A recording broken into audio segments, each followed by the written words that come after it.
On behalf of the Sachse Historical Society Board of Directors and the membership of the Sachse Historical Society, I want to welcome each of you to this wonderful, beautiful day in which we pay tribute to the fellows and women who have served in our services. Now, tradition with us is to ring the bell at 11 o'clock. With all the electronics involved in ringing the bell, something went wrong and the bell is not able to be rung. But it is a tradition. I'll back off, Bobby.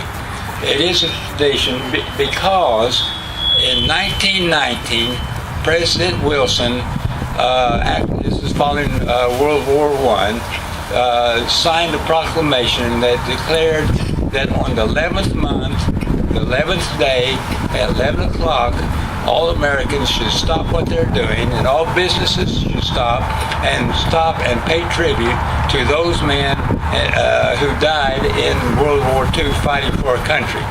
So we just made that our tradition here to ring the bell at that time, and it's always in honor of not only those people, World War II, Korea, Vietnam, and all this coming on.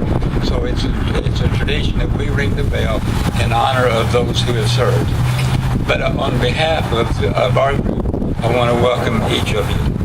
I want to remind you, before you leave, if you would, be sure to sign the register at the front door to the museum. If you would, we'd like to have a record that you were here, and we'd appreciate very much if you would sign that. This is our 5th annual celebration, and we again welcome you and hope that you'll enjoy the program today. Jim Mathis will come now to lead us in the Pledge of Allegiance to the flag. Good morning. Would everyone please stand, face the flag, and recite the Pledge of Allegiance with me, please? I pledge allegiance to the flag of the United States of America and to the republic for which it stands, one nation, under God, indivisible, with liberty and justice for all. Thank you very much.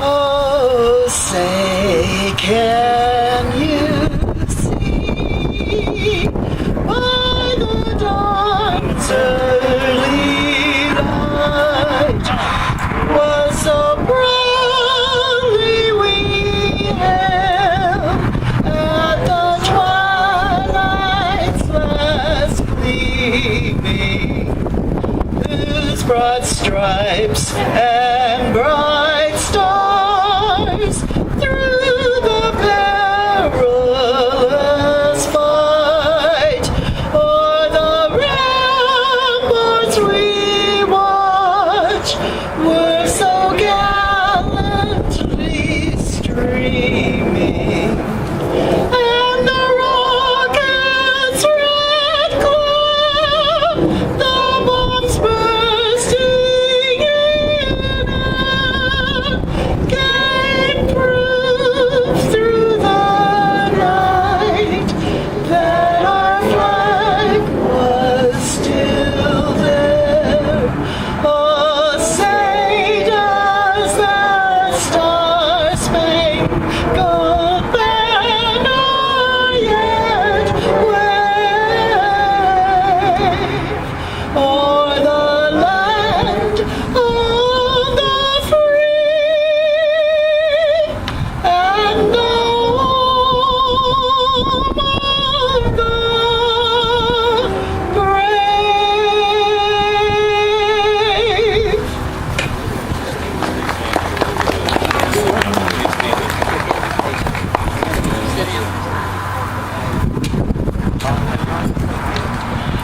Would you please pray with me? You can stay seated. I know that we've been up and down, so please stay seated as we go to God in prayer. Oh, holy and loving God, we give you thanks for this day. We thank you for the opportunity to remember the freedom that we have, to remember those who have fought for our freedom. So, Lord, we have those on our hearts and on our minds that we have lost their lives in battle. So, Lord, we honor those names in this moment.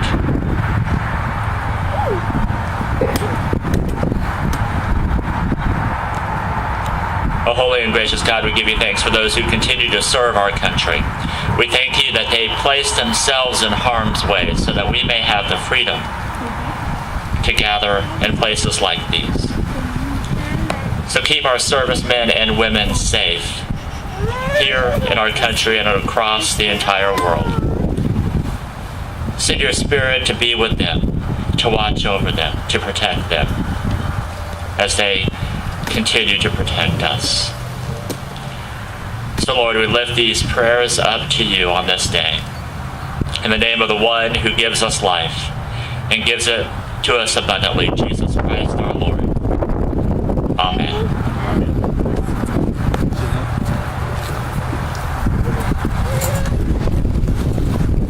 At this time, I would like to recognize Mayor Mike Fields.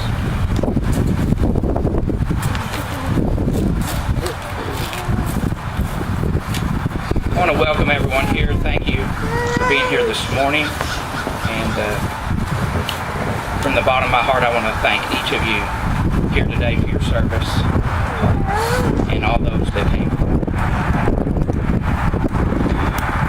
Whereas there's no greater honor than serving our country in the military to protect our freedom and democratic way of life. Whereas tens of millions of Americans have served the armed forces of the United States, and hundreds of thousands have given their lives while serving the military. Whereas the contributions and sacrifices of the men and women who've served in the military have been vital in maintaining our freedoms and the way of life we enjoy by the people of the United States and around the world.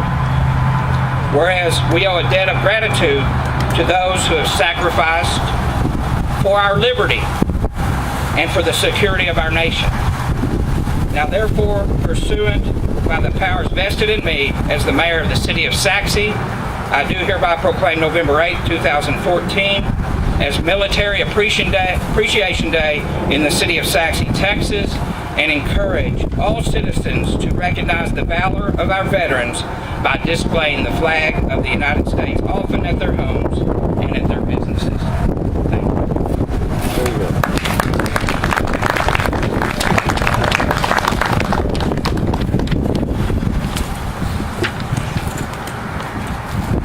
Bob Soul will now come and introduce James Lawrence, our honored guest.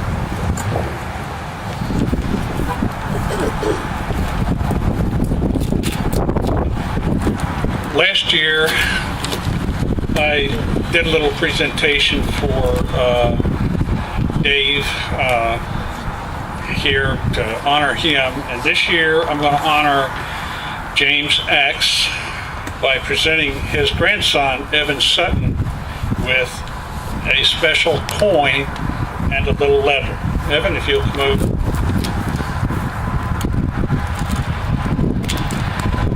These are what in the military they call challenge coins.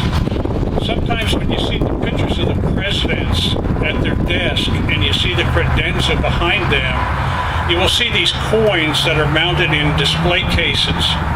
Different units in the Navy, the ships and stuff, when presidents and other dignitaries would visit, they would present them with these coins to symbolize the visit to that unit or that ship. This got carried on and companies started picking up onto it, and they made these coins for everything. They have one that I found quite interesting, and it represents the presentation of the burial flag, military member to the family member. And I've been giving these coins out for about 8 years to family and friends.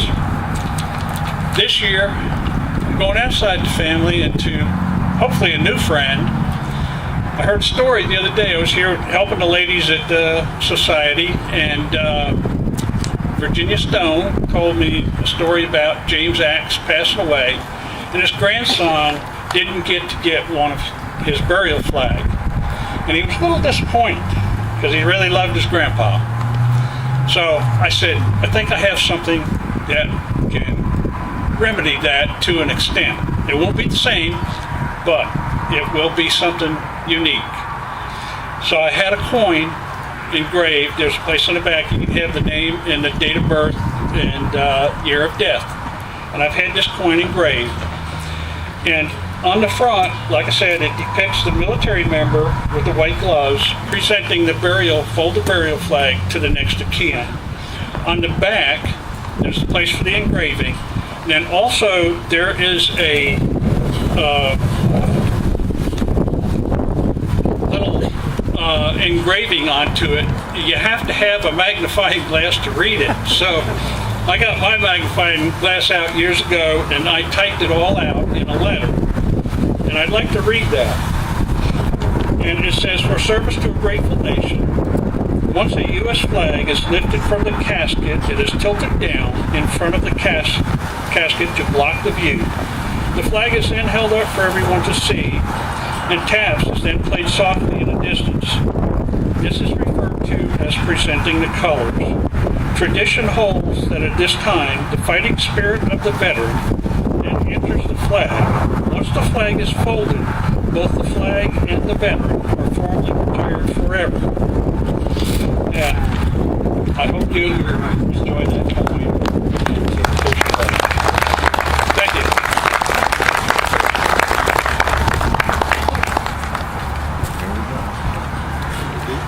At this time, Brett Franks will introduce our speaker. I'm sorry, let me say just a word. James Axe was in Tokyo Bay when the Japanese surrendered. I think we all ought to. Okay, she is saying that James Axe was in Tokyo Bay when the Japanese made their attack on December the 7th. When they surrendered. Oh, when they surrendered. surrendered. When they surrendered, I see. Okay. Brett Franks will now introduce our speaker for this afternoon.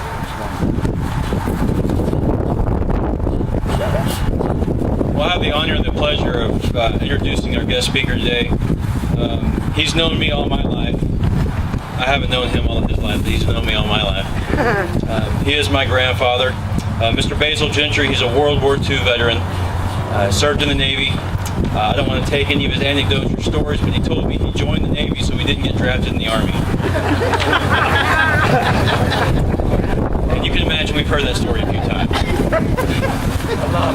He's one of the true greatest men of my life. He's one of my inspirations, and he's one of the men that I hope I could be one day. So I introduce you to Mr. Basil Gentry.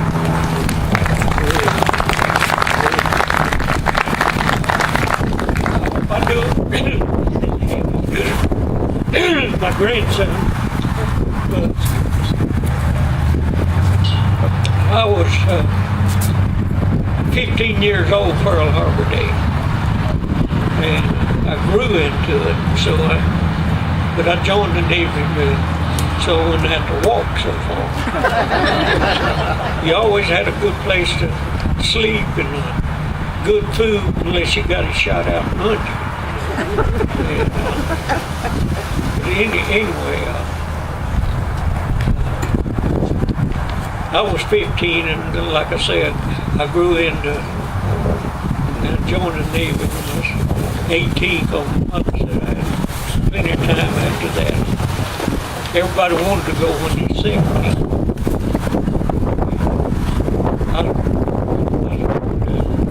USS PNA. It was USS Midway, but it was the first ship into Midway after the battle, which I wasn't on then. I was on it later, but they took our name and gave it to the aircraft carrier.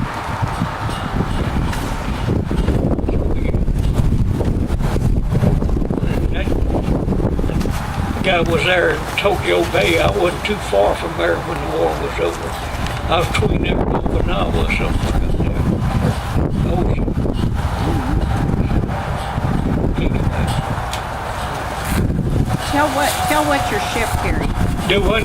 Tell what your ship carried. What's your ship carry, Daddy? Oh, it was a cargo ship, and we hauled bombs, beer, And Beef. And beef. do what? Beef. Steak. Beef. Beef. Beef. I still didn't hear. Steaks. But anyway, we hauled all that stuff, but we was not too far from where he was in Tokyo Bay. We was between there and Okinawa. So I'm glad to be here. And there ain't so many of us left, but some of us still kicking. Thank you.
Thank you very much. We appreciate that. Isn't it a blessing to be a part of the United States? I get goosebumps every time I get to visit with people like General Eichelberger and some of the gentlemen that are around here. Mr. Gentry, thank you, sir, for being here. Brett, appreciate you presenting him with us. And Mayor, thank you for each one that's been a part of it. It's a good day, a beautiful day. Thank you for each one of you being here. I want you to take a chance, take time if you can, to look at our new renovated facilities here. We're not quite through. We've got a building to put outside, storage building to add a little more stuff. There's plenty of stuff. The ladies have done a great job, and some of the guys helping. We got a jail cell. If you want to go in there and get your picture taken inside the jail, we can do that. Camilla, she wants to go get her picture taken. But thank you very much for being here. We do appreciate each one being a part. We'd like to encourage you to become a member. It costs you $20 for a whole year to be a member of the Sachse Historical Society. And if you have a little trouble with that, we'll front you a little money maybe. But you can be a part. We have a meeting every third Saturday, which will be next week. We have an annual meeting in March. And you get to be a participant in our community. It's a wonderful place to live. We've been here, my wife and my family have been here for since '88. We've tried to give back a little bit to the community by helping with stuff like this. And I think the people that give their time get more of a blessing than the ones that receive it sometimes. So anyway, we appreciate each one of you being here. Take time to look around. I think we've got some nice memorabilia, some all sorts of stuff. Love the flags. Isn't that beautiful coming in the driveway? The Exchange Club in Murphy, yes, give them a good hand. The Exchange Club in Murphy provided those for us. Was there anything else I need to mention? Where's Miss Janice Tillerson? Oh, yes, that's who I need to. Where is Miss Janice Tillerson? Is she hiding again? There she is. She's hiding behind somebody where she is a blessing. She has put this on every year that it's been in existence. She organizes it, coordinates it, gets everything together. And thank you, Janice. She doesn't like to be in front of the microphone, so I'm going to. Now you're in front of the microphone. God bless each one of you. Thank you very much for being here, and we're dismissed.